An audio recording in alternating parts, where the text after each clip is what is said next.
evening, and welcome to Are we my. live? Yeah, we are live. Like Oh, everyone is seeing you right now. Yeah, I like it that you were able to like join me right on time. I mean, sometimes I need to come on and then hold on for my guests, but thank you very much for making it like right on time, and super excited to have you on this show. And for everyone joining us today, you know how we do it. And welcome to my Career Chronicles. Today is episode 10. And I'm so happy today to be talking with my very good friend, Ofon Emmanuel. Today, we'll be talking about starting and building a career in marketing communications. Probably this is like maybe it's not one of the career that is seen everywhere out there, and maybe it's also one of the career paths that people do not really understand what's going on there. I remember as a child, whenever they say marketing, we always think of them as people that will be moving around people's houses to ask people to buy one thing or the other. I remember then when they say you're about to get a job as a marketer in a bank, people will say, "Oh my God, I cannot sell, I cannot go and tell people, cannot market that product." But maybe that's not what marketing is. Or maybe it is that. Or maybe marketing communication is a subset of that or the major set of that. Anyway, all of that and so much more, we are going to be getting down to it on today's show. And so often, if you are ready, I am ready. I'm ready. Good. Okay, so we can set it rolling. And big shout out to everyone that made our time to join us live here on the show. You're welcome to this show. And usually, if you have any question for our guests, feel free to put the question at any point in time. I can always interrupt the guest to pick your question. And at this time, you can just put on the comment section there, maybe your name and where you're joining from. So thank you very much. And in usual my career chronicles way, I love to start from the very basics. Yeah. So the first question I have for you is okay, I see him funny, so very fine people. Yeah, till the end, because I have to see all the finesse. Okay, thanks for the shout out. Yeah, I appreciate the shout outs. Yeah, definitely. We have some finesse for you. Okay, so often starting with you now, or my first question for you is tell us about yourself. I'm sorry, this is not an interview. It's not a job interview. It I know sounds like the first evening question. I know that's a typical job interview question, but tell us about yourself growing up and all of that. We just want to know. Okay. Typically, like what 2 or 3 minutes ago, I just posted on my WhatsApp status that it feels like coming to tell my life story kind of vibe, Mm-hmm. and I like it. So about me, my name is Ofon Emmanuel. I know most people know me as Ofon, but that's a longer version. I am currently a marketing communications professional. I currently work with a UK fintech. So let's piggyback to growing up, right? Mm-hmm. So growing up, I grew up with four brothers and two Okay. parents. Of course, my mom and my dad. But typically, what growing up for me was like a mix of curiosity and storytelling. So I talked a lot.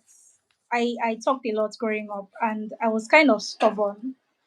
So imagine my four brothers, which none of them are my mates. I mean, I'm like the smally compared to them. Have their friends coming over, and they have this small girl always coming to put mouth in their talk. So I was that kind of girl. There was always curiosity and storytelling. And there was nothing you were going to tell me that if I'm telling somebody else, trust me to add pepper and salt, it will be sweeter. You would think that I'm the originator of the story. That's basically what it was for me growing up. My brother's very loving, caring, my parents amazing. In primary school, I remember one thing that I remember is we didn't have color television when I was growing up. What we had Okay. in my house, because other people in the compound where we live, they had color television. It had just come out, but my father insisted on the black and white. So one of the things that shaped me was going to peep through other people's like go to their window, peep through. their window, of course, and watch like one small scene of Tom and Jerry or Teletubbies or Johnny Bravo or any cartoon, yeah? And then I Mm-hmm. would go to school, primary school, and then I would tell the whole story as if I was watching it. I mean, other children, I went to a school, even though we were not very rich, but I went to a school where there were rich kids. So imagine the people who actually watched it. They will all sit down around me and listen to what I had to say. And most of those things were made up because I didn't actually watch it. So just storytelling, curiosity, asking questions, inserting myself into adult conversations. And for me, that's like, would I call it one of the stepping stones that now defines what my career is currently? So I don't know if I painted enough picture for you to understand what growing up felt like for me. Yeah, yeah. Quite an interesting childhood, I would say. Do you want to talk about like maybe the schools you went to or the schools you did not go to? Do you want to Oh, talk about that okay. real quick? Please confirm. Can you hear me clearly? Because it's Yeah, I can. raining over here. Yeah, I can hear you. Yeah, you are loud Okay, and clear okay, from my okay. end. Thank you.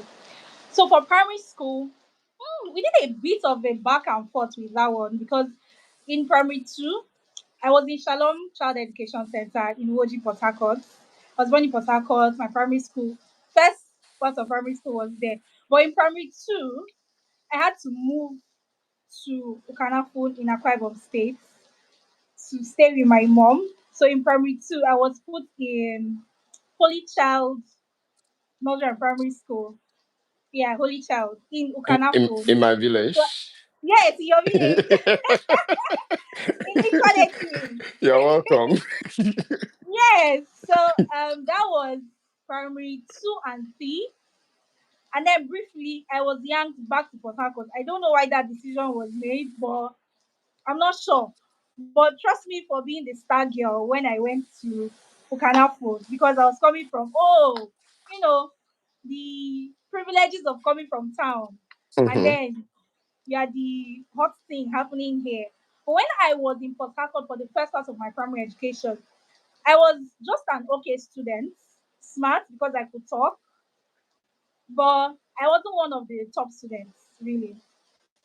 But all of that top thing happened when I realized that, okay, I can actually know book more than other people. And then for secondary school, oh no, there was a short stint at Air Force Primary School. So Oh, for that's primary like three five, schools now. I'll be four schools yes, now. for It's so. primary five, I think I went to Air Force Primary School and then I went there and I was just topping the charts. I think realizing that I could, because I think the first part of my primary school, my results was always all those 9, 10. It wasn't nothing like first or second. But when I realized that I actually know something, no, that's when that's when my results started to like give them the best. It was just first all through.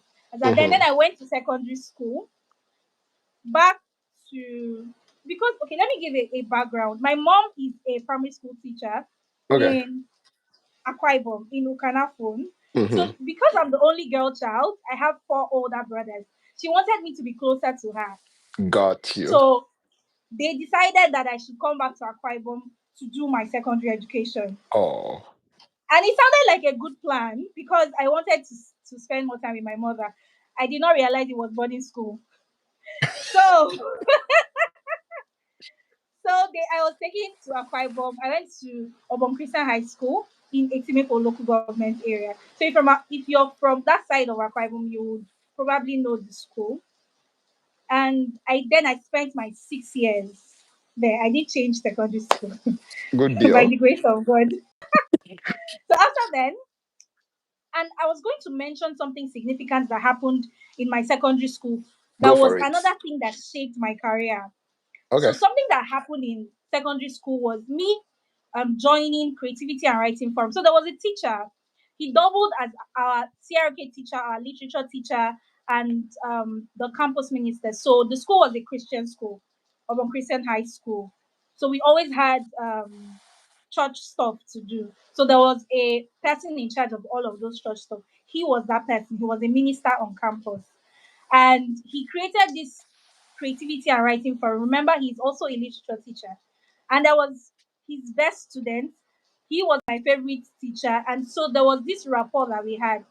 He made me create a journal. That's when I started journaling every day from SS1, I think, down to SS3. I was writing about my life, and beyond that, he made me write stories that he promised me that he will publish on magazine. And that really shaped my entire life because beyond writing, he I think I was the president of the club at some point. I'm not so Mm-hmm. sure, but I handled certain leadership positions that allowed me to speak, allowed me to express the very things that were inside of me naturally. And it entirely shaped who I was, from building confidence to utilizing the skills that I had and honing them. And then the promises of a because I wanted to be a journalist, by the way. I wanted to be a journalist. It was when we were doing all of that creativity writing. My first thing at project writing was in this club Okay. because they made us write a project about our career and what it was going to be. They made us present it. I mean, in SS2, I was presenting about my career, about what I wanted to do, about all of these things, and it took weeks to put all of that together. So it was something that really shaped my path. So moving on to uni now, right? Mm-hmm. So uni, I went to Niger Delta University in Bayelsa State. Every Okay. time I say Niger Delta University, people think it's in Delta State. No, Yeah. it was in Bayelsa State. So that's the state university for Bayelsa. And from the first time I landed on campus, two things clicked for me. I joined a Christian fellowship, Redeemed Christian Fellowship. Okay. And immediately I joined a Christian fellowship, I looked at the entire church. What am I supposed to be doing in church? Another thing clicked for me, the editorial unit. So the editorial unit, the people that publish the magazines, edit content, do all of that, print and all of that. Immediately I joined, I was made the deputy editor in chief. That's in year one. In the same year one, towards the end of second semester, I was made the editor in chief. That was me in year one, still trying to figure out my life. What am I doing here in this school? But then given a leadership opportunity in what I have always done. Remember, writing and doing all of these things. So I was leading over 50 persons on campus to publish. We're always publishing magazines and bulletins on campus because we were the biggest fellowship on campus at the time. So there was always reportorials to do. And it made a lot of sense because I didn't even realize that this was building up towards my career. I just felt like, I can do it now. So let's do it. So that was for uni. And in uni, I studied philosophy. Okay. I know. Okay. I studied Philosopher. philosophy. People would Okay. think I went to study, what's it called? English and literary studies. No, I did not study that. I actually wanted to interject, and we are the millennial generation, and for people, for someone that did all of that, joining a literary club, doing drama and all of that stuff, the in thing then was to go and do law because, oh, you speak so well. So I'm like, okay, so what happened there? So now you're talking about philosophy. Exactly. What happened? And you even talked about Exactly. journalism, but I know that back then, if you are the smart kid and then you are more on the literary side, it was law. If you are more on the maybe Yes, mathematics exactly. side, it was engineering or medicine. So I don't know, maybe you were the exception or what? I don't know. That was the plan. The plan was law. So myself and my dad, Thank you. myself and my dad, I wasn't really butting on the law thing. But when my dad started selling the idea, I'm like, it's not bad. I can talk. And, I'm always, out of all of my brothers, I'm the more vocal one. I'm the one challenging everybody. That's why Hmm. being the small one. So law felt like it was going to align. Hmm. And again, in Nigeria, except you go to NUJ, which is Nigerian University of Journalism, which is Yeah. a monotechnic, you Yeah. cannot do journalism. So it's either you go to mass comm or English or Yeah. linguistics. And I didn't want to do that because it was too common. Everybody wanted to do mass comm. And I was Yeah. like, no, I don't want to do that. And somebody said, oh, don't worry, when you leave the country, you're going to go and do journalism. So it felt nice. By the time I wrote WAEC twice, Okay. the first WAEC that I wrote, something was wrong with the government. And if you're in the arts, government is one of the things that you should, that would Yeah, then it's like help you get. compulsory. Yeah. Mm. But then my father said, somebody hinted us that history was going to take the place of government. My father was like, no, my daughter wants to do law. She has to get government right. So you go, you are going to write WAEC again. So Yeah. I wrote WAEC again. And I ended up using the first WAEC Oh. for So even the because one you rewrote NDU, was not the one that you finally used. Interesting. NDU, yes, NDU accepted history. History. I got the Oh, admission for law. okay. Yeah, I got the admission for law. What happened was that the law faculty lost accreditation. Oh, Yes. okay. So before we even resumed, the accreditation was lost. So, So- so somebody in his wisdom and greatness told my father that, philosophy is close to law. Yeah. It's It's like the close to younger law. sister of law. It's the younger sister of law. Why don't you allow your daughter to go and do philosophy?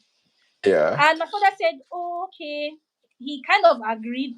And I agreed because I really wanted to leave home. I Mm-hmm. wasn't thinking about the future or whatever. I'm just Yeah. like, see, everybody's going to school. Me, I'm I going have to to. school. Yeah. So that happened. And philosophy was okay. Remember, my storytelling skills helped a lot in philosophy because it's all about talking about the theories, the Mm-hmm. schools of thoughts, the this, the that. And there was no exam answer sheets that I submitted with at least one blank sheet. I collected extra sheet because remember, I can write. Yeah. And in philosophy, you have to defend your point. You don't have to be right. Like there's no Yeah. correct answer. Just give them stuff.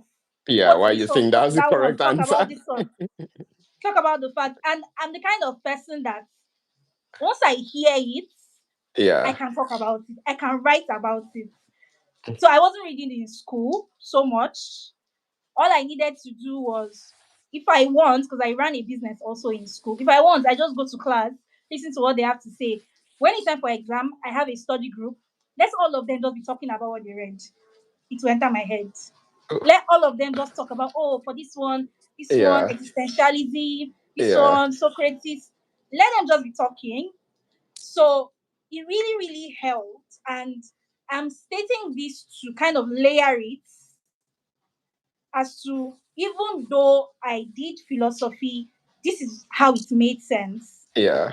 Because I now, became favorite student to some lecturers because they're like, who be this babe? Like, why are you writing Excel? Yeah. And then it helped also like my relationships with lecturers, conversations on campus, did a little bit of politics in school. It really helped because then, beyond what I thought that I knew in school, like doing schoolwork, there Mm-hmm. was something significant. The all the leadership opportunities that gave me like um a platform to really talk. And I'm I'm majoring on talking and writing, as these two things really play like a pivotal role for my career. So I Cool. don't know if I overspoke. I have gone on to do an MBA, Okay. and I'm also doing some other things. I don't know if I've Yeah, I mean, like, yeah, I mean, after the philosophy, you've gone on to do an MBA, or even before the MBA, I know you got into the Nigerian University of Technology yeah. and Management, finished that, and then went on to do the MBA. But I want us to dive into the marketing communications thing now. So, and I love to also start with first principles as we begin to jump into your career. And so, my first question for you is, what is this marketing communication? Because I mean, typically we just hear words and then it's sometimes it's Vague. ambiguous. We don't really know what is this whole thing about. So I mean, if you Yeah. were to explain marketing communications to a 5-year old, what would you say is really these marketing communications? So marketing communications is every activity you do that leads towards the purchase or the sale of a product or a service. every activity you do. So let me break it down. Social media is an activity that you do to get people's attention in order for them to make a decision towards a sale or a purchase. Mm-hmm. PR, that's public relations, maybe publishing something on a magazine, newspaper, going on radio to talk about it, doing influencer marketing, Mm-hmm. all that effort to capture the attention of your audience is marketing communication. And the reason you want to capture their attention is so that they know you and then decide whether to make a purchase or to persuade them to make a purchase. So it also includes events. So let's say Access Bank, for instance. If Mm-hmm. Access Bank is launching a new product, they'll likely do an event to say, hey, we are doing this. So even the people that organize the event, even the people that decide who comes to the event to speak, all of that is under the purview of the marketing communications team. So I know that some people mix it up when they hear marketing. So with marketing, many times the marketing that people know is the one that people wear Tete slippers and walking on the road with products, right? Or people are trying to chase numbers, but You that don't say. is sales. Okay. That is sales. What you see, an account officer coming to your DM to say, hey, please buy my product. That particular thing that they're trying to make you do is sales.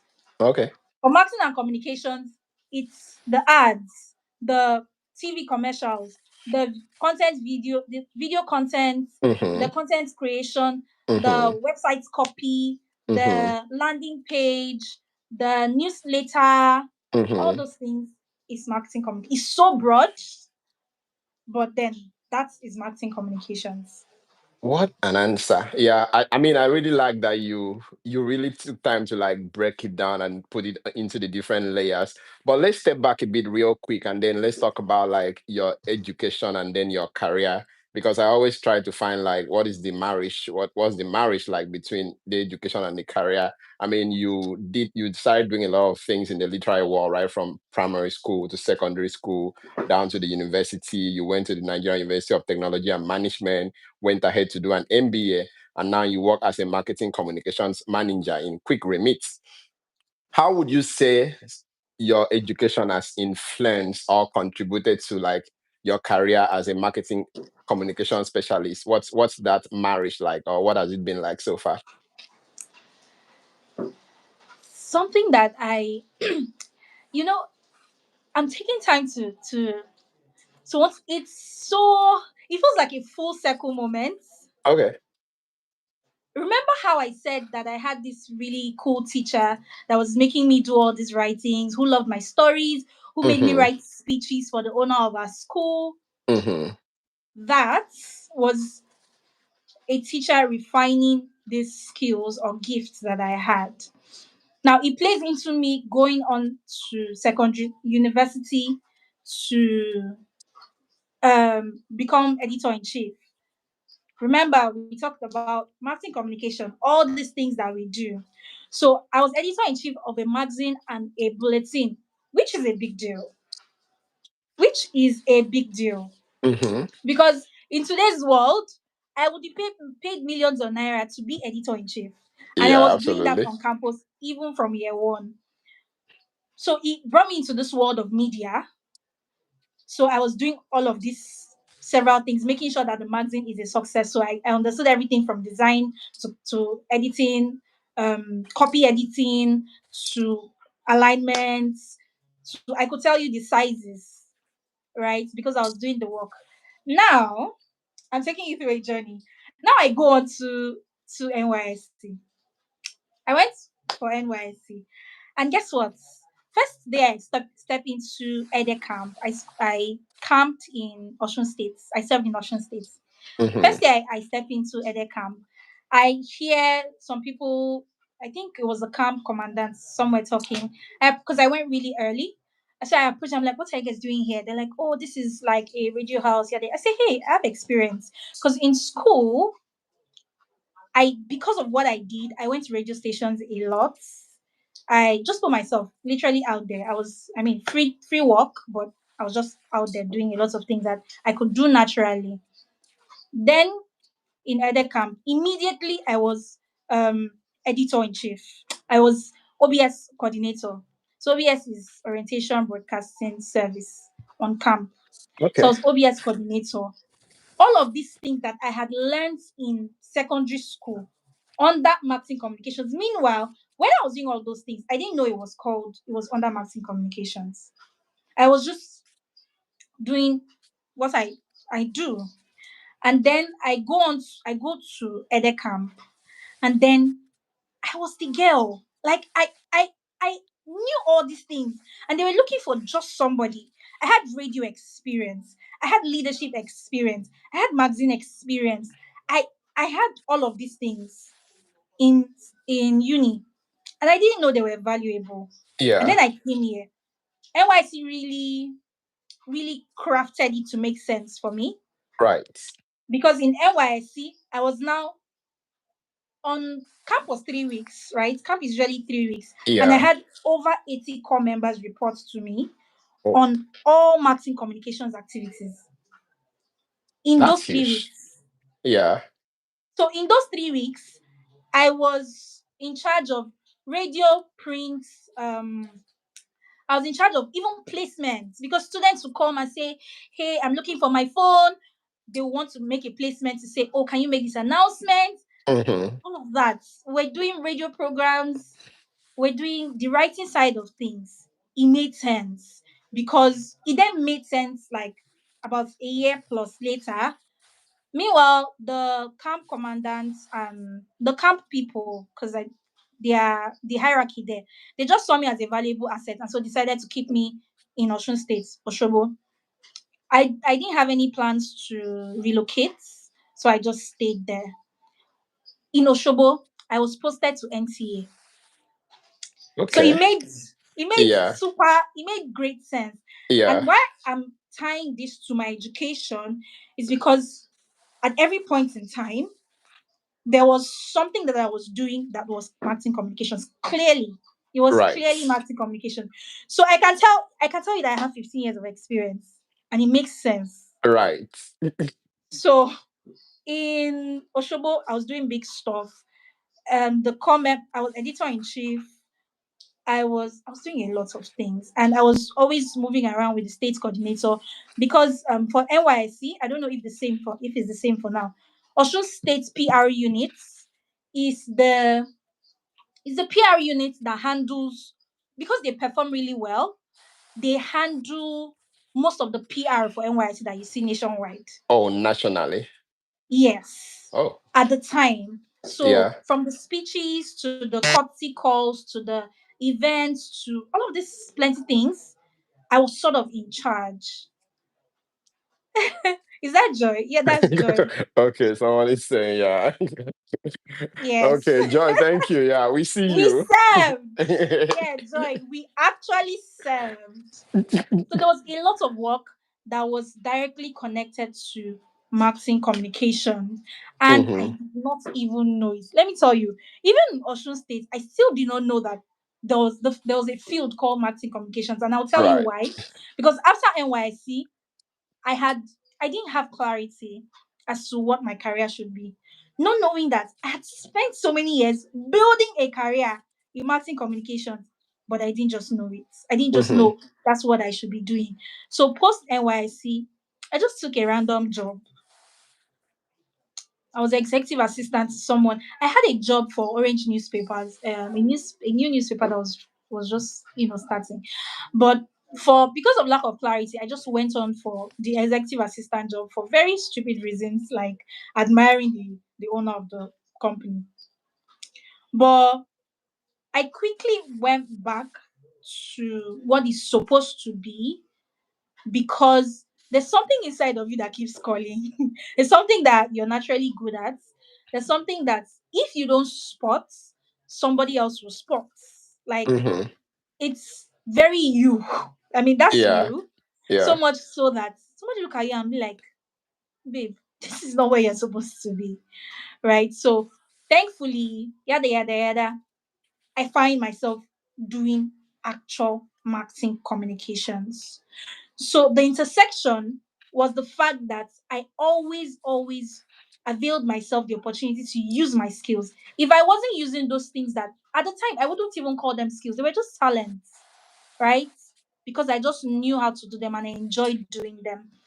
But education, being not necessarily studying philosophy, but being in a space where I was able to use my skills and my talents made me build and hone it enough to be qualified for the corporate space.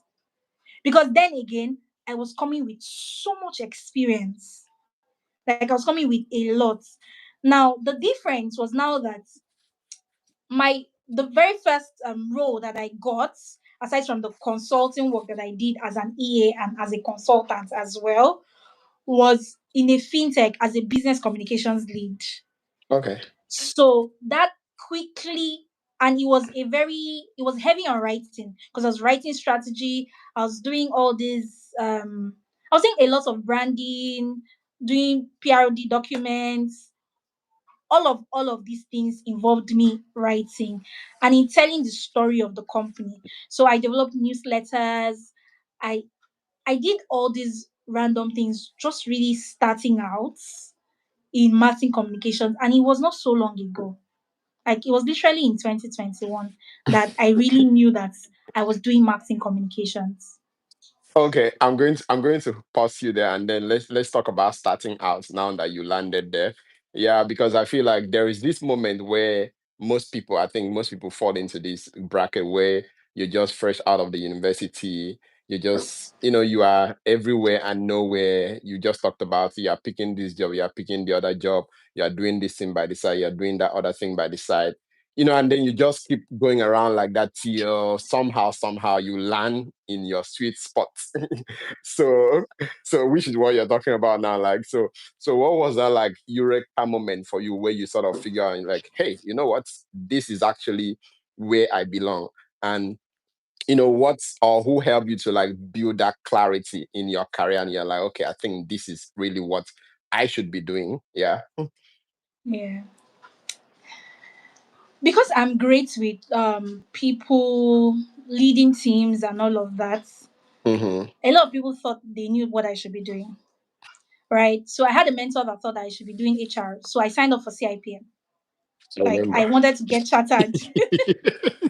I wanted to get chartered. There was no time to dull. But I spent a lot of time on LinkedIn and I spent a lot of time with myself. Right. As much as I love that I feel like I still do that. Mm-hmm. But there was a place that I was very comfortable at. Now, comfortable at the being level, but I knew that there were still things to learn. So I knew Mm-hmm. that I'm happy to write, right? I'm happy to talk. I'm happy to do corporate communications, presentations. I'm happy to. And one thing I've never struggled with in my life is fright. What's it called? Stage fright or Stage whatever. fright, yeah. So if you're doing communications, you cannot not be confident. Yeah. So I found myself that it came naturally to me. If you called me now to say, hey, I need a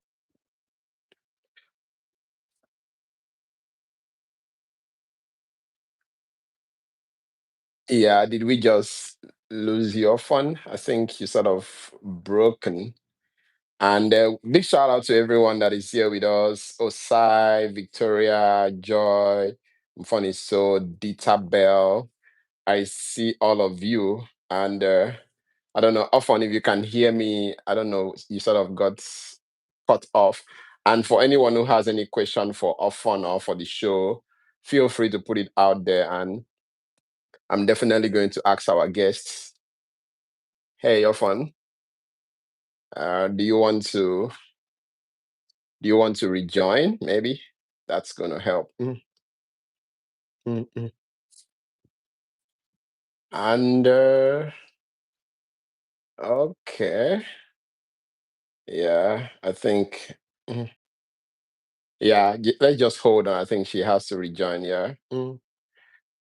And like I said today, we're talking about starting and building a career in marketing communications, and it's like one of those career careers out there that is not really like maybe the talk of the town and all, but there is so much value in there. And today, my guest is Ofon Emmanuel, Marketing Communications Manager, QuikRemit. He's one of the fintech startups out there in the UK. And prior to QuikRemit, Ofon was in Paga, working in marketing communications as well. And she moved from Niger Delta University studying philosophy, worked in the Nigerian Television Authority, moved on to moved on to get like a scholarship to the Nigerian University of Technology and Management, and moved on to do a MBA. And yeah, that's it. And I mean, let's just hold on, and then hopefully she can be able to sort of rejoin. I think she's back here. Hey, Yofan. I think we lost you for a moment. Oh, she's back and then we're back again. Yeah, I think we're going to get it right. And yeah, thank you very much, everyone, for your patience. And we're going to get this right. Yep. Yeah.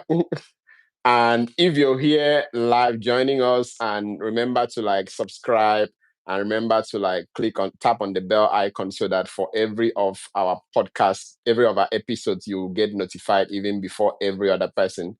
Yeah, we host like this episode. This is episode 10 of my career chronicles. And we'll keep bringing you some of the best guests to talk about their career journey, what they've been up to, what has been helpful to them, and the prospects in that career, the future of that career in this new world of AI. It is very important that we sort of reevaluate our career.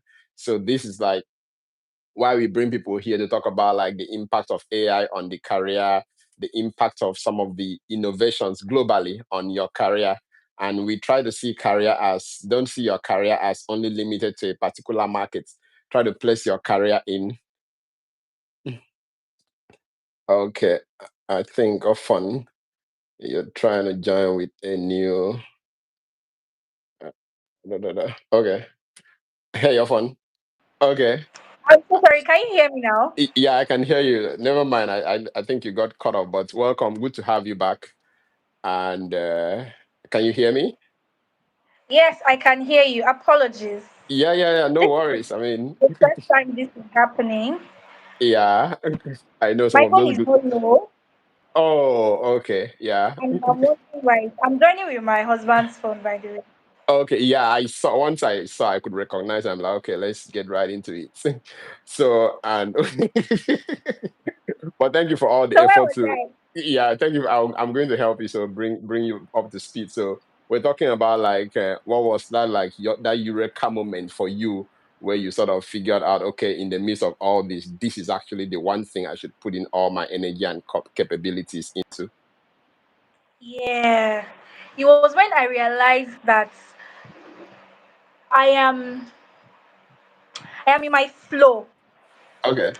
When it comes with writing and speaking, I'm in my flow. It comes naturally to me. But knowing that in the corporate world, you would need more than that, Right. right? Because writing and speaking moved from a hobby to a job. Mm-hmm. And to be honest, it doesn't really count as my hobby right now because every day this is my job. But in that moment, and then just going through LinkedIn and realizing that this thing that I always do is called marketing communications, right? And I had LinkedIn from uni. I think my final year in uni was when I had LinkedIn. So I just used to look at it, not posting much, just look at what people were doing there. And that's when I realized everything that I knew to do was marketing communications confirmed because I'm Yeah, not you are sure what's fine. happening. No, you're fine. I can hear you loud and clear, and I'm very sure every other person can hear you. Often I can hear you. Yeah. Oh, okay. Hmm. Okay. So um, it made sense for me to just keep learning in that direction. So what did I do? I started reading a lot of articles. I was on YouTube a lot. I was taking corporate communication courses on Udemy. I was doing all these small boot camps here and there for marketing communication. And at the time, I couldn't really niche. because for a lot of Nigerian companies, they want you to do everything. They want you to be able to understand social media. They want you to be able to do PR. They want you to be able to land influencer collaborations. They want you to be able to look at a design and know that the alignment is not right. You know, so that pushed me to learning everything in marketing communication. For most people, they see that as a limitation, but it was one of my strengths Okay. because remember that I was doing everything, coming from secondary school, uni, and all of that. I was basically overseeing a lot of things. So it made sense that I now had knowledge of so many other things under marketing communication. So much so that when I joined my first fintech, what I did was one part of it that had to do with consumer marketing. So everything that had to do with brand strategy, everything that had to do with retail communications and all of that. I sort of knew how to do it because I had then learned from Udemy. Coursera was not popular at the time. I'm not Hmm. sure. Maybe it was just me. It was really Udemy at the time. And then Philanthropy University. Does anybody know that university? I do, and now you've mentioned it. Those who don't, they know it now. I always was on Philanthropy University. There were free courses everywhere. Yeah. And I was like just learning all of these things. And it just really, I knew that this was what I wanted to do because place me in any part of marketing communications, I would be able to do it. I would be able to, even if I didn't understand it. So there's a part of marketing communications that I don't understand, that I struggle with, which is the analytics part. But give me some time. And because it has to do with a lot of numbers, and I'm not great with numbers, right? But give me some time. I'm going to catch on to it. If Yep. it's too hard, I will ask questions, right? Right. So that's why it just made sense that I really do this because I can, right? Yeah. And I don't have to every other thing. Yeah. I can do the things that I know how to do and learn how to do them better and learn how to be the best in my field and just go with it. Cool. Let's talk about a day in the life of a marketing communications manager or specialist. Yeah. And I want to get into it. So a day, let's imagine that you are resuming work on a Wednesday or on a Monday, as the case may be. What do you really do, and what are the tools you use? I know there are like maybe so many tools out there, but you want to talk about like a bit more some of the specific ones you've used in your own case, and what do these tools help you to achieve? Yeah, so what do you really do in a day in the life of a marketing communication specialist? What does that look like? So let me go back to when last did I go to the office? On Friday, which was Okay. yesterday. Get to the office, checking emails. I had two influencer collaboration calls. So I'm trying to get influencers to work on a product with me, with my company, not with me. Yeah. Yeah. So I'm scheduling those calls on Teams as well. So maybe Teams is one tool, right? Scheduling those calls, reviewing their rate cards. Hmm. I'm using Brandwatch, is a brand sentiment tool. So with Brandwatch, I can listen to, it's like a listening tool. I can Yeah. listen to what our competitors are doing, listen to what we're doing that is better than what they're doing. So Brandwatch can tell me, oh, this week, so competitor of yours was able to do these amounts of publications. This is what they are working higher on. And then I can look at our strategy and say, is do we want to double down on our efforts with that, or do we want to deprioritize it based on what our strategy is, right? Another tool that I'm looking at is Google Analytics. So I'm looking at Google Analytics to really see what our keywords are ranking at. So if you want to search like what my company is doing, what are we ranking for? Are we ranking for remittances? Are we ranking for transactions? Are we Hmm. ranking for what's making us trend on Google, right? And another thing that I'm literally just thinking back at yesterday, exactly what I did. I'm reviewing social media, yeah. So of course, I'm using tools like Hootsuite to review social media. Hootsuite is like an all-in-one platform that you can post once and it goes to all your social media platforms instead Accounts. of Yeah. posting one on one. Okay. Yeah. So you can also use buffer for that, but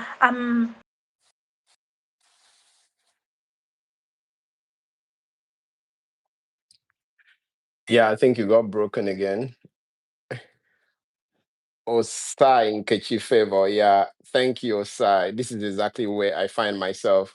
I know how to do many things. It's quite difficult focusing on one. Thank you for this session. I know I'm normal. Yes, please, Osai, you are absolutely normal. You are not abnormal. Yeah, I mean, a good number of us have been there where we're like doing so many things and trying to asking ourselves which one exactly are we meant to do, or which one exactly is our skill. And that is why I talked about like what is that eureka moment. I feel like there is always that eureka moment. As a person too, I had that time where I was like doing so many things, trying this, trying that. But along the line, there is that eureka moment.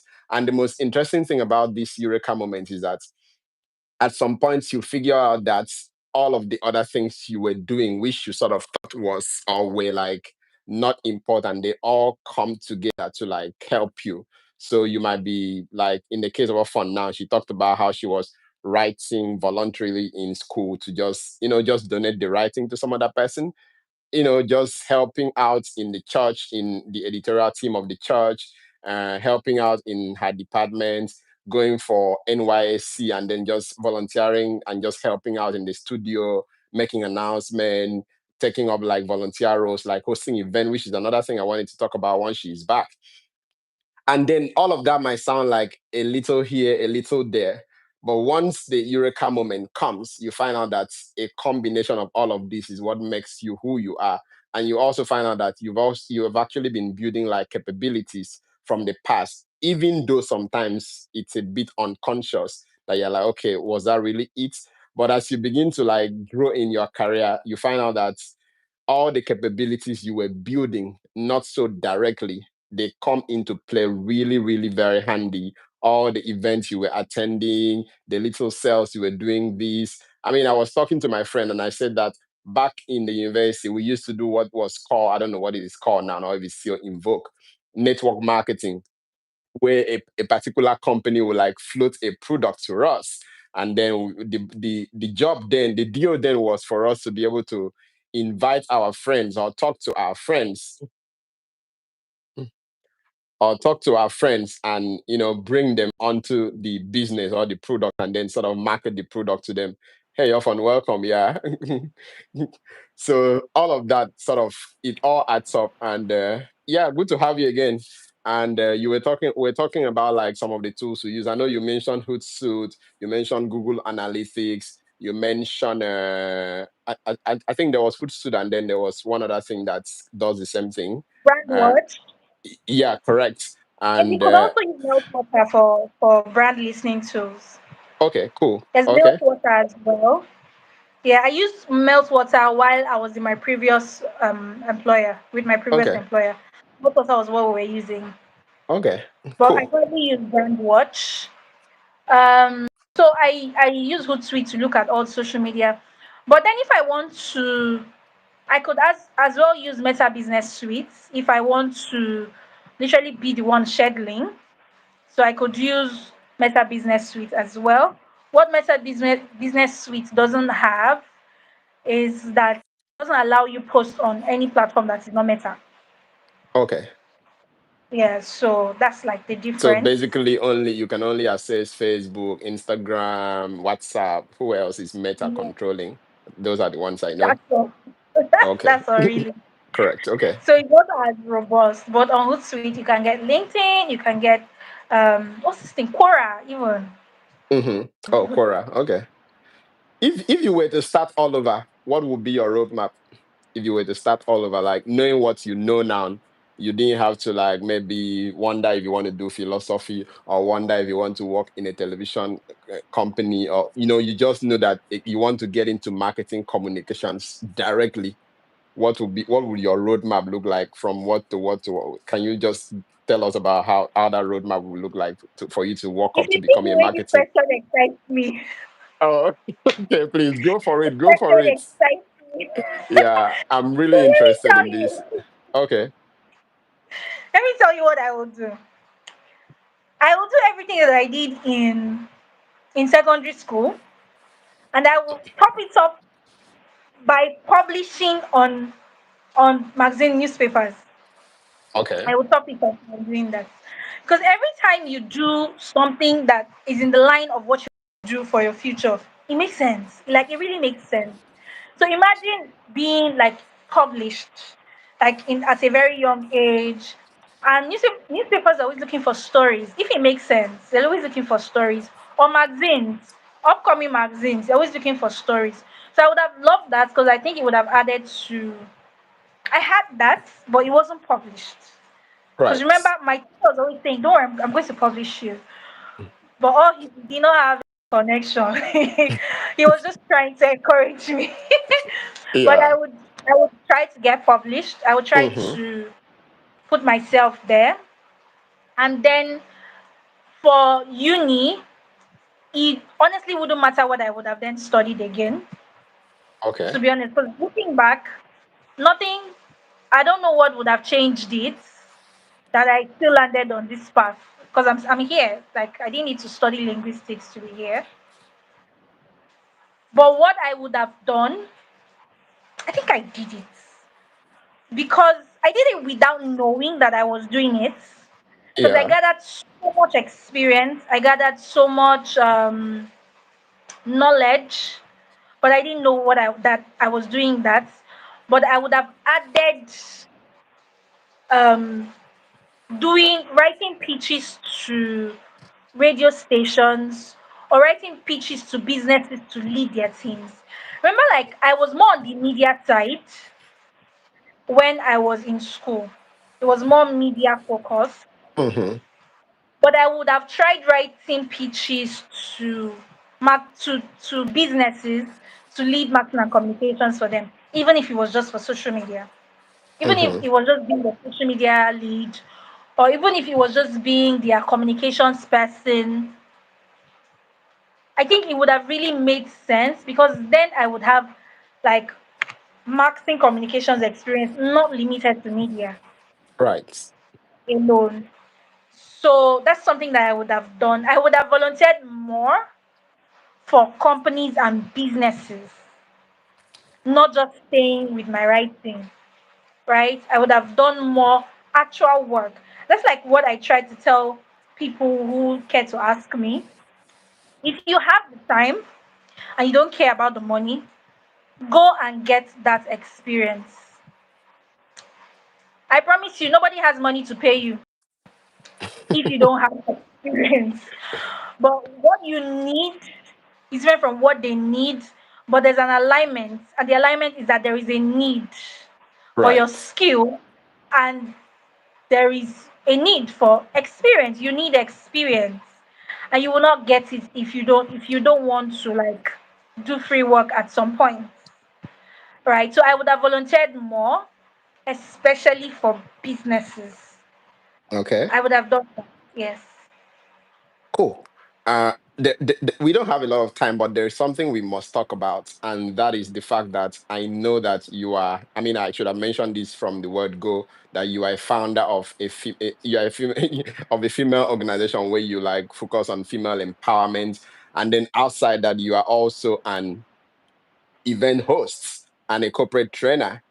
And talking, you just talked about volunteer now, and I know that there is the Akpaibum Tech Week that you lead their communications. I know, am I correct on that one?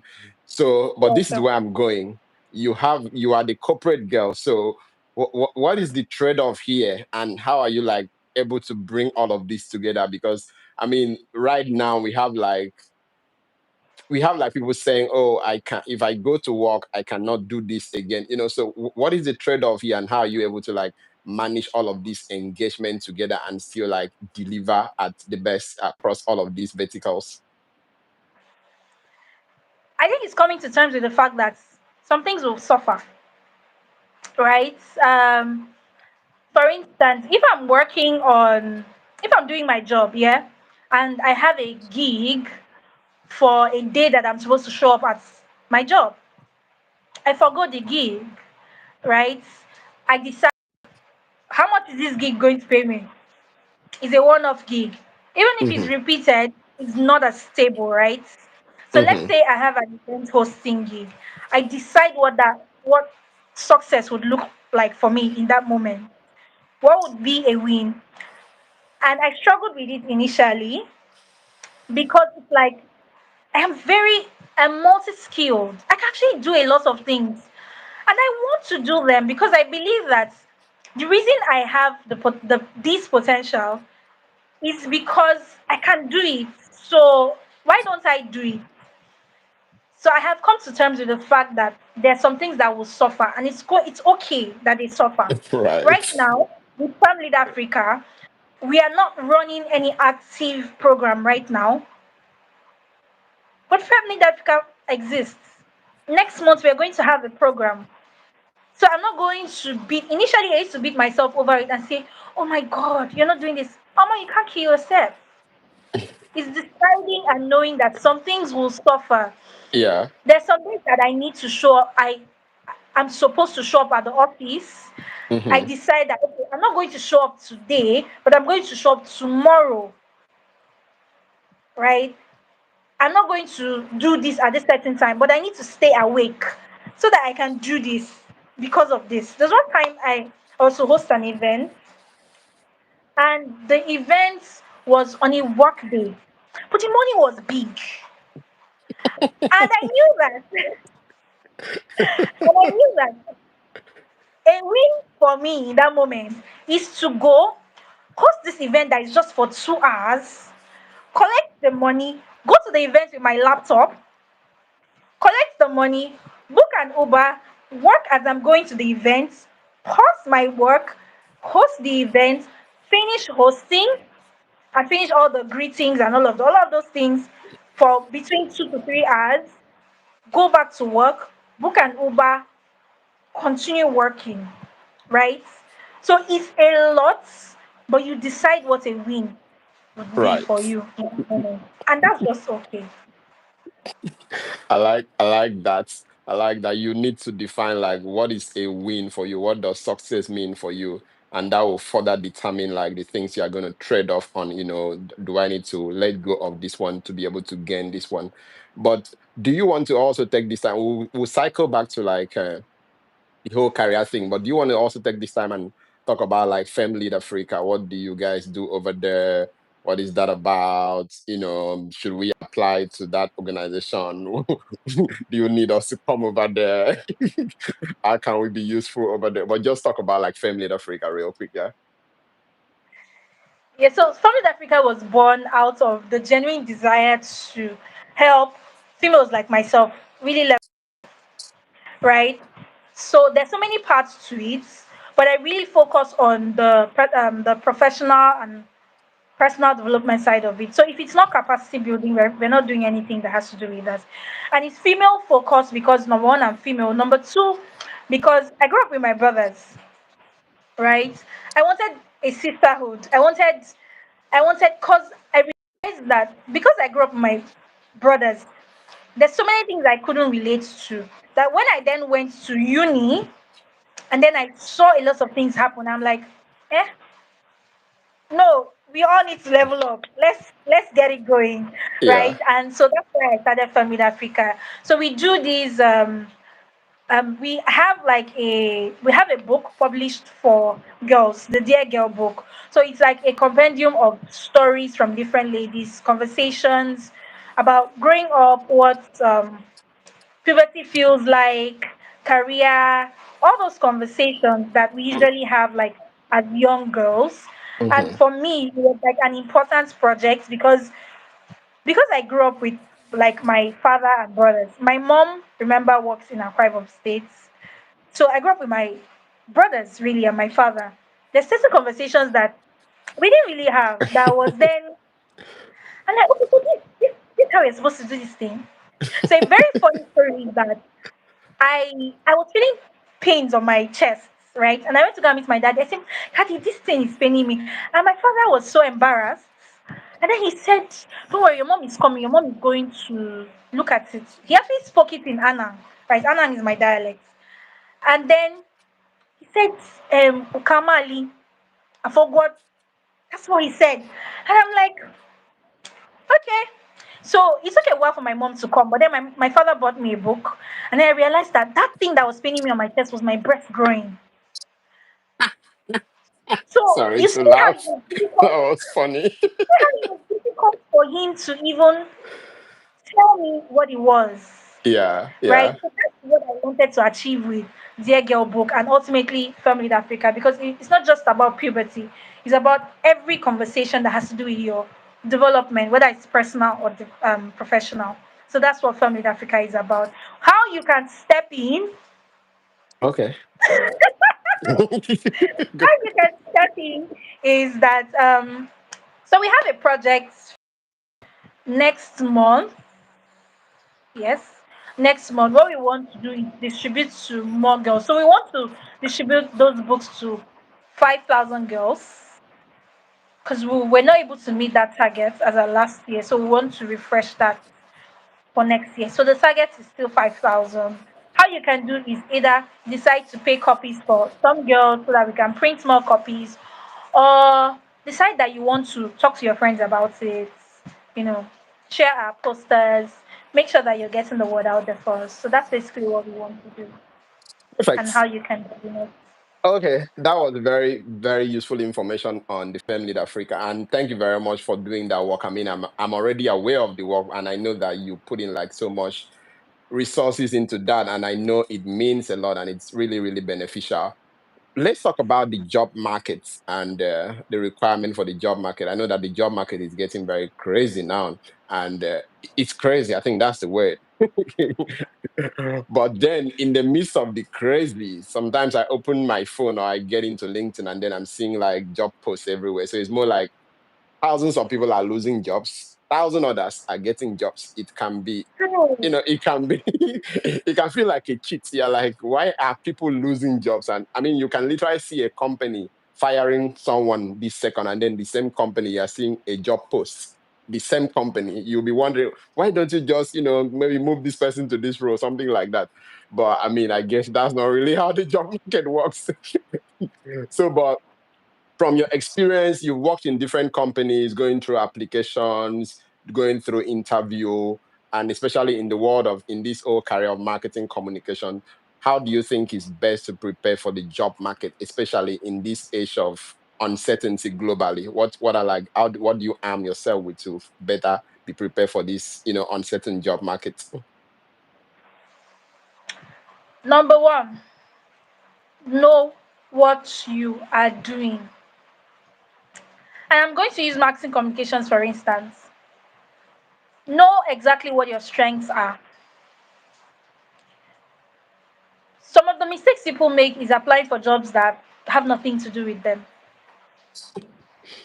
You're applying for instance, you can't catch me applying for a performance marketing role because a performance marketing role is heavy on the numbers, very heavy on the numbers.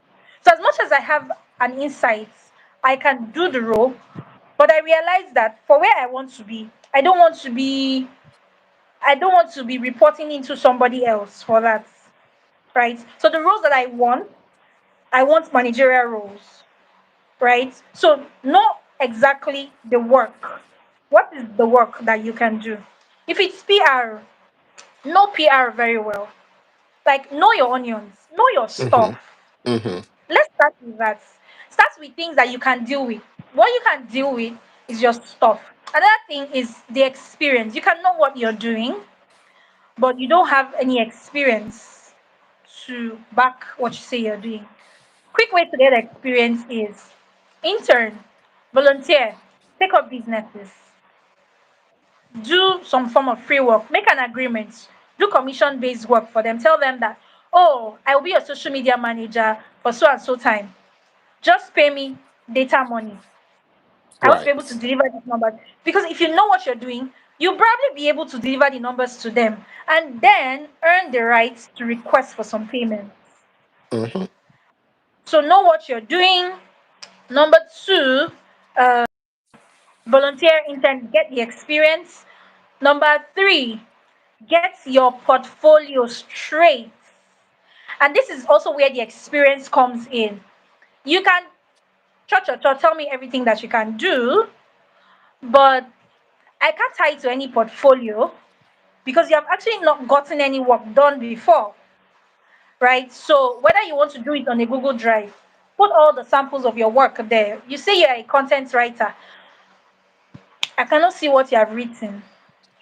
So put all your work there. Put all the people that have said, good job, you've done amazing. Put them as reviews. Put, Mm-hmm. if you want to do, my first portfolio was on a PowerPoint slide, was on a PPT document. I put all the things that I did there, put links, hyperlinks them, made sure that you have enough.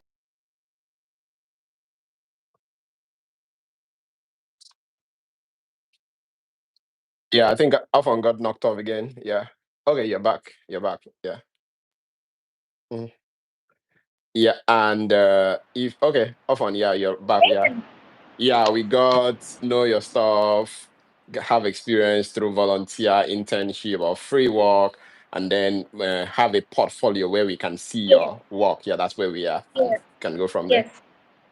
Build your portfolio, and that this is some mistakes some people make when they start out. They don't take their work samples from the people that employed them. Like they don't take like a screenshot, they don't take links, they don't take videos and just put it on their portfolio. So even if you don't have rights to take the stuff that you have created, you can take the links to where they have been published Mm-hmm. and then use them. Please, all the work that you have done, have it. Please keep it, use it to build your portfolio. And then you see visibility, don't take your visibility for granted. You see that first job that I got as a business communications lead, it was a lead role. And it wasn't my first job, but it was my first serious job. Yeah. And it was a lead role. Because these people just looked at the things that I said I had done and it made sense to them. And even though I know the person from like years ago back in school days, he he didn't even know me on a personal level. It was Yeah. somebody that said, "Hey, you're looking for so and so person." Let's send my CV. And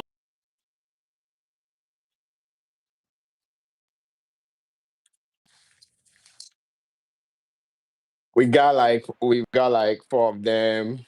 Know your onions, know what you're doing, build experience through volunteer, internship, free work, have your portfolio, and make sure you put it somewhere. And then the fourth one you were talking about now is visibility. Have some level of visibility. Mm-hmm. yes, LinkedIn would do for you, or social media would do for you what no man can. Like no man can do it for you. Putting yourself out there, having a great portfolio. I can't scream it enough, but don't play on LinkedIn or any other social media. Because I feel like Facebook was also an added advantage for me. When I didn't have a portfolio, somebody took a good swipe on Facebook and saw that, oh, this guy writes well. Let me give her this gig. Right? So don't play. Use social media to your benefit. Like they always say, social media is the new CV. So before and for me, because I run a mini recruitment agency on the side because I can. So when I ask for CVs, I really want to see your LinkedIn.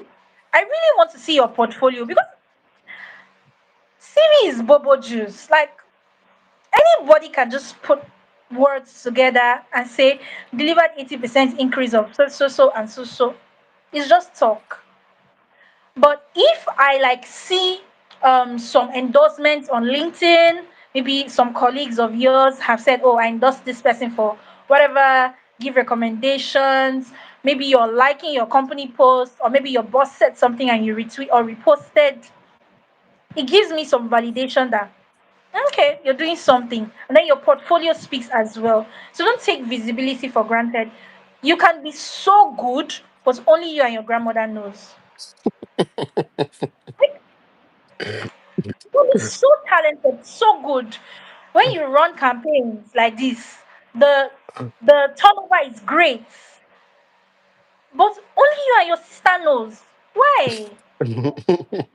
Like you can't do that to yourself. Yeah. Right? You can't do that to you. Like I feel like you're shooting yourself in the like why are you doing you say no, Yeah. I'm not a loud person. I don't like to talk. Talk. Talk about your work. Talk Yeah. about the things that let me tell you. If you've not done let me say you want to be a social media, you've not done social media before, maybe you're volunteering for somebody. Go and tell LinkedIn or Facebook people, go and tell them that, hey, I just got this new client. I'm working on this thing for them. This is how I'm growing the account. This is what I tried. It didn't work. I'm going to follow me for the next 3 days. This is what I'm going to share. No, I'm going to take very specific feedback on this now we are here, because you drop like what is like a bombshell here by saying that social media will do for you what no man can do for you. And I bet that that's not a joke. That's a fact. It's a statement of fact, because I too have been like a beneficiary. As a matter of fact, our first contact was through social media. Yes, I am very sure. Yeah.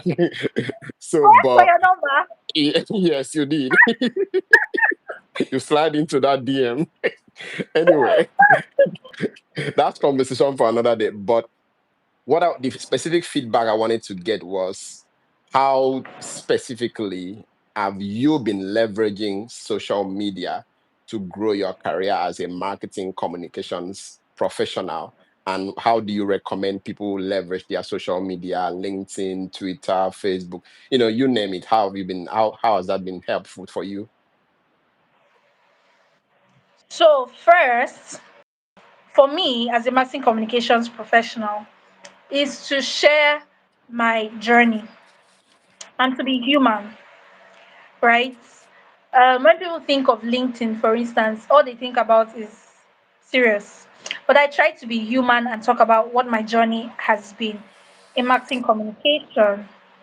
I talk about certain areas of marketing communications. For instance, when I was doing events marketing back to back for my previous employer, I was always talking about it because I saw Shege.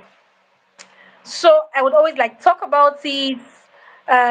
This is what I went through. This is, here are the things that you can learn if you're thinking of planning an event for your company, right?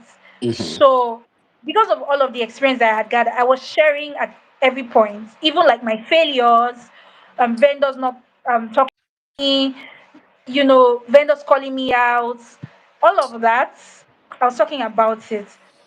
Now tie this to how it has helped my career. After I posted about an event marketing um, project that I had with my previous employer, what that did for me was that somebody slid into my DM and said, because I also posted the video where I doubled as the event host, Hmm. and the person slid into my DM, paid for an event hosting gig, and went on after that gig, invited me as a corporate trainer for one Ford Foundation funded event. So Oh. it wasn't only that I went there as a event host. Later on, he reached out for me to be a corporate trainer. So my topic that I went to train for was specifically internal communications, and I have been doing marketing communication. So it made sense that somebody was reaching out. And that's because I had been sharing like several things. I shared about internal communications, shared about, um, differentiating marketing from sales, differentiating marketing from communications, from PR, and all of that. All of those conversations around what my career is and some of the questions that people might have. So I've moved from like rookie level. If I was at rookie level, maybe I'll be talking about, and maybe this is practical for somebody out there. Maybe you want to talk about your journey starting out to Hmm. say, hey, I just got this certification, this is what I'm learning, hey, you know, sharing, your journey with people. And a good one was that sometime last month, I had a social media manager because I was looking for a rookie. I was looking for a because the company's budget was really low, right? And I needed to hire somebody who wasn't. really professional, but had a foot in social media. So this person was basically saying that I took a course in media management. That's all she posted. And I reached out and I said, this and this, I know that you're just starting out, but take this as a learning process that comes with a salary, right? And it made sense. Her employers, that's my clients, are Hmm. happy that, Right. oh my God, this person is really doing well for us, because that's all they wanted, a social media manager. So it would really help if you put yourself out there. Cool. We have a question here. Botife Adu, by the way, shout out to everyone joining, and you feel free to subscribe to this channel. Botife says, but aren't there people that don't talk about their work and still have access to top opportunities? I know, have been there. I know what it feels like, especially for those of us that call ourselves introverts or maybe ambiverts. Someone was asking me, are you an introvert or an extrovert? I'm like, I'm an introvert. That is why I'm doing a show, so that I can stop being an introvert. No, people don't get it. They think when you're an introvert, you just know. The point is that I'm an introvert. I'm like, okay, how is this going to help? But anyway, let's focus on this question. So yeah, Often, how will you approach that question? Bolu, well done. I see your question. He used to be my colleague. He used to be my colleague at my former place of work. Yeah. So aren't there people that don't talk about their work that still have access to top opportunities? Are you the person? See, I try to make it as practical as possible. See, there are people who there are people who don't talk about their work, but they know people that know people that know people. Right. They know their inner circle is large enough. That even if they Somebody don't that talk knows about the somebody work. that don't even need to talk about the work. Right. There's somebody that is earning your dream money but doesn't have LinkedIn. Mm-hmm. But are you the person? Are you that person? Because you realize that because you are not that person, you have to you see your story, your path is different. Your path is different. The luxury that I have right now about people recommending me for Rosa saying and just sending me job opportunities. I feel like it's a luxury because not everybody has someone that sends them opportunities. Even if he's not mentioning your name in important rooms, just somebody seeing a job ad somewhere and like, oh, Often does this kind of thing. Let me send her this thing. Mm-hmm. Not everybody has that. So because your race is different, your tactic has to be different. So yes, there are people like that, but you're not you're not that person. You're not that person. So put yourself out Okay, two more questions and we are done, I promise, Ofan. Two more questions. And number one is AI is a buzzword right now. Everyone is, worried about AI, including everyone. And it's reshaping careers, it's changing industries, it's disrupting a lot of things. What do you think is the impact of AI, or is going to be? I mean, there may not be impact right now, but it's going to be the impact of AI on the marketing career, on the marketing professional industry, and how do you think people can begin to build like a buffer around it, even as because I feel there is more to AI, so we are still early, so a lot is still coming. So what's your buffer like in this age of AI? That question is interesting. First things first, AI is not taking your job. Okay. In this marketing and communications field. And this is why there's a lot that AI can do for us. AI makes my job better, it makes it better. But the very fundamental element of marketing and communication is creativity. That's like it plays a huge role. The story you're going to tell, the brand you're going to build is hinged on creativity. And that's something AI doesn't have. Every intelligence that AI gives to us is churned from a line of code. 1,000 lines of codes, you would realize that in order for AI to get your tone, and that's something we do in marketing communication, the tone has to be right. It has to align with the company brand guide. It has to sound like the company, right? And even when you use AI for your personal use, for your personal tasks, you realize that it takes a while before AI gets your tone, before it sounds like you.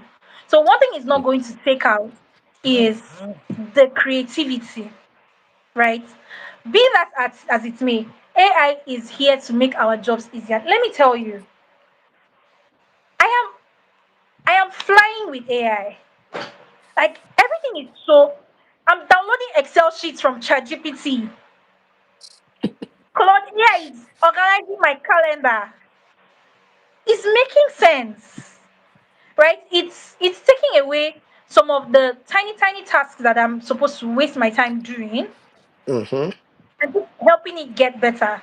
But you see, one thing it does, because sometimes I want to write a newsletter and I do a one page of prompts. I'm writing prompts and it's almost one page. And I'm telling myself, maybe I not go just go write this thing like this. Because in trying to set the the AI to give me what I want, the prompt is so long that I could have just written it myself, Yeah. right? But doesn't mean that it's not efficient. It is, it works. But it doesn't take away one power that you have. Empathy as somebody who is human, and then the creativity. See that creativity. I always talk about it because in this, especially doing writing, right? Design as well. They say, oh, AI, there are tools that can design. Yes. But even if you like it, it's not yet perfect because there has to be an extra eye to it. There has to be prompts. There has to be somebody making use of the AI. So what we should be focusing on is how AI makes our work better and how we can use it better. Even I am learning how to use AI to work for me, to make my work better and easier, to automate things for me. See, Cloud AI, I was so shocked at what Cloud AI could do until I discovered Right. it last. Okay. Like, it was able to schedule something on my calendar. It made sense. Yeah. So, please, if you're not using AI, start to. You would need it because things are happening really fast. So, you would need it for quick ideas, especially quick ideas. Like, um, you're working on a project, you need quick ideas too. You will need AI, but please don't be dependent on it because maybe people who code, it will be perfect for them. But with a creative job as marketing and communications, no, you need the tool needs you to make it produce great work. So you need to learn how to use the tool to help you do the work. Okay. And I love to talk about like my career chronicles. I say that my career chronicles is the podcast where we bring people to talk about the part of their career that you cannot find on LinkedIn. And here comes that part. What is that one thing about you that is not public? Or one thing about your career that is not public? People have like something very interesting about their career they don't just talk about. For instance, if you go to everyone's LinkedIn profile, you're going to see some of the best companies they work with, their achievement and all of that. But there is more to it. For instance, nobody puts that they applied 50 times before they got that job there. You're just going to see that they work there. So these are like some of the untold stories that we try to bring up here. So yes, what is that thing about your career that is not public knowledge or I can't find on LinkedIn? You can't find on LinkedIn that every week I apply to about 100 jobs. Okay. That's a new You one. can't. Yeah, every month rather, not every week. Every month. Okay. Yeah. So I give my 100 target. jobs. I give myself a target of at least 5 jobs in a day. All right. All right. Okay, guys, And you heard it here first. yeah, so I always want to, and sometimes it's not even as if I'm looking for a new job. Hmm. It's that I want to test my knowledge. I want to get into interview rooms. I want to play around. I want to. I want to sound smart. I Right. want the interviewer to feel like there's something. And then I want Mm-hmm. to feel like I'm something. I want to hear what they have to say. I want to Right. learn from the process. Because I got into one interview one day, the kind of questions that they hit me. After that interview, I went to study. Right. So that's one of the reasons why I really love to apply to all of these things. This was such a very great way to end it because I mean I do this too. And I mean, like you said, it could just be for fun, it could just be to test your knowledge because I mean sometimes you're working for one company and you're just sitting out there and then you're thinking you are all good. No, sometimes just go and get cooked at an interview and Go then and get yeah. Once you go get and cooked, be you come back, roasted. yeah, you get roasted, and then you come back and think about your life. You're like, oh, after all, I'm not that good. I need to go back to You're my not books, all man. that. I need to go back and get a lot more serious. Okay, as we round up off on your last word, your last comment for everyone on this show, what do you want to say that we probably didn't talk about? Yeah. And I will say this because I don't know who's going to watch this. But let Okay. me tell you, if you want to be in marketing communications, there's going to be a replay, right? It's Yeah, going to sure. be on Yeah, the it's channel. I'm gonna upload it on the channel. Yeah. If you want to be on any spectrum of marketing communications, it's wide. PR, social media, there's so many parts, content marketing, so many parts of it. Whatever spectrum you want to be, make sure that it is where you are comfortable. At first, you are in your flow. Because I noticed that I'm able to thrive because I'm in my flow. So beyond the fact that it's no longer a hobby, it's something that I would like to do. So make sure it's something that you love to do, not because you hear that it pays. I'm not even sure it pays that much in Nigeria, but then I mean good money if you know what you're doing. However, make sure that it's something that you like so that when you begin to get to terrains or get certain tasks that are tasking, you don't diminish. And I said it's also because Bolu is here. Bolu used to Bolu used to report into me when I was with my previous employer. And something that she would always come to me saying, she would always like, oh, is this thing good? Bolu knew what she was doing. She could write, but she needed somebody to validate some of the work that she was doing. And whether I was there to validate or not, she was writing well. Like she was doing the work. And it was because it came naturally to her, right? And that's something I always say. Let's be happy doing it, first of all, so that when it becomes a job, you'll be like, okay, I might as well. Because in this role, you'll be made, especially if you're Nigerian, you'll be made to do a lot of things that you didn't sign up for. So you might as well be happy doing what you are doing so that when it's stressful, you don't lose your life. You don't just wake up one day and go and resign, right? Yeah. So that's my last words. Be happy doing what you're doing in marketing communications. Be happy doing what you're doing in marketing communications. Thank you very much, Ofon. And thank you very much to everyone that made our time to join My Career Chronicles episode 10 today. And of course, this is going to be on the channel. You can always watch, share with your friends, subscribe to the platform. We keep bringing you some of the best professionals out there to talk about their career journey. And for that, for today, for episode 10, it is bye for now. Bye, Ofon, and bye, everyone.